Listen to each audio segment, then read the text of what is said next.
આપણે આઝાદીની વાતો કરીએ છીએ, આપણે સ્વતંત્રતાની વાતો કરીએ છીએ, પણ સવાલ અહીં એ થાય છે કે સ્વતંત્ર છે કોણ? આઝાદી કોને મળી?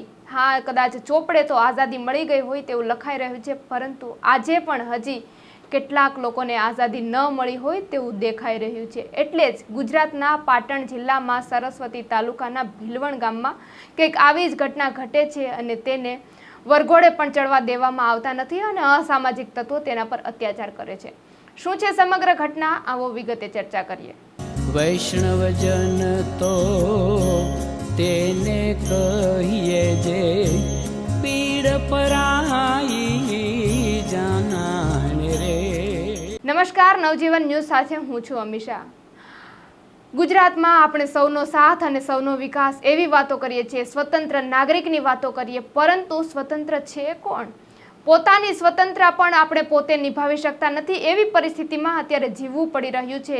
દલિતોને આજે પણ અન્યાયનો સામનો કરવો પડી રહ્યો છે, અને એટલી હદે અન્યાય કે તેમનું ક્યારેક મંદિરમાં દાન કરે છે તો દાન પણ લેવામાં નથી આવતું, તેમને વરઘોડે પણ ચડવા દેવામાં નથી આવતા। પોતાના જ લગ્ન હોય દલિત સમાજમાં, છતાં પણ તેને પોલીસ પ્રોટેક્શન લેવું પડે છે અને આ દલિતો સામે અવારનવાર અત્યાચારો થતા હોય તેવું દરેક વખતે આપણી નજરે ચડતું હોય છે। ત્યારે પાટણ જિલ્લાના સરસ્વતી તાલુકાના ભીલવણ ગામે એક યુવકના લગ્ન હોય છે, તે વરઘોડાની તૈયારી કરી રહ્યા હોય છે અને અસામાજિક તત્વો આવી ચડે છે અને તેના ઘરમાં અને આસપાસ તોડફોડ કરી મૂકે છે। જ્યારે આ ઘટનાની જાણ વડગામના કોંગ્રેસના ધારાસભ્ય જિગ્નેશ મેવાણીને થાય છે અને જિગ્નેશ મેવાણી ખૂબ આકરા પાણીએ સરકાર સામે સવાલો કરે છે કે સ્વતંત્ર છે કોણ?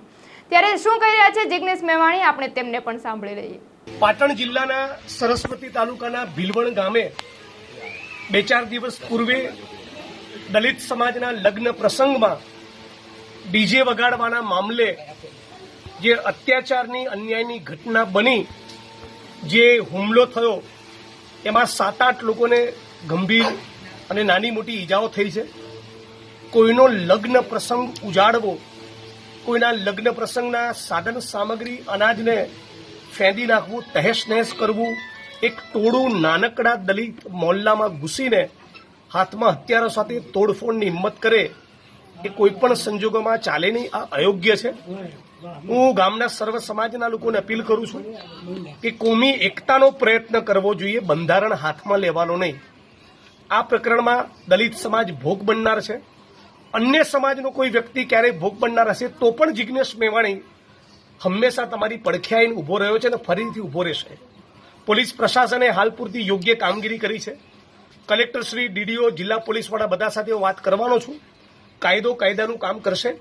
પણ હાલ પૂરતી હું સૌ લોકોને અપીલ કરું છું કે ગામનું વાતાવરણ ઢોળાય નહીં, કોમી એકતા મજબૂત રહે એવો પ્રયત્ન કરવો જોઈએ।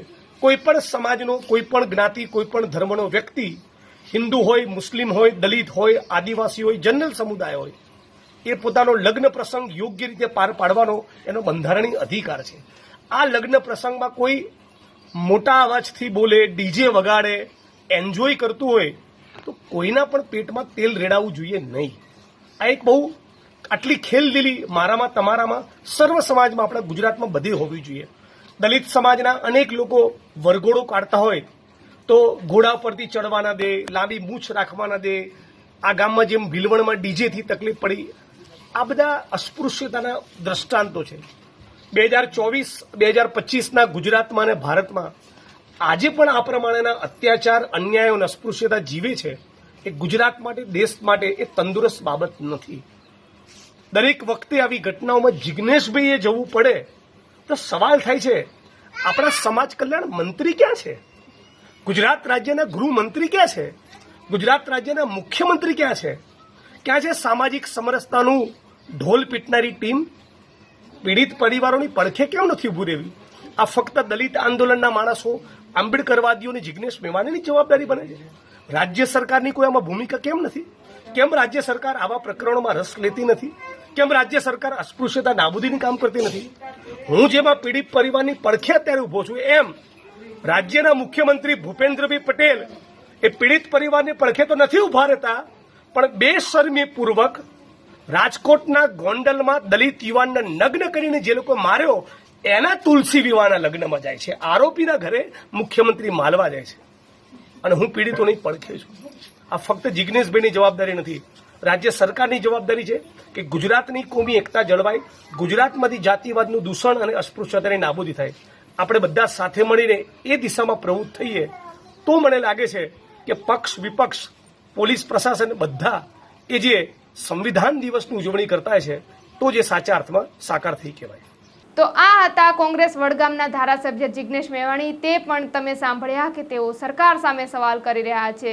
દલિતોને લઈને અવારનવાર જિજ્ઞેશ મેવાણી હંમેશા તેમના પ્રશ્નોને ઉઠાવતા રહે છે અને હંમેશા શાંતિ અને સલામતીની વાતો કરે છે, પરંતુ ક્યારે ગુજરાતના નાગરિકોને, ક્યારે દલિતોને શાંતિ અને સલામતી મળશે, ક્યારે તે સ્વતંત્ર રીતે પોતાનું જીવન જીવી શકશે, ક્યારે આપણી માનસિકતા બદલાશે, આવા અનેક સવાલો છે. ત્યારે તમારું શું કહેવું છે?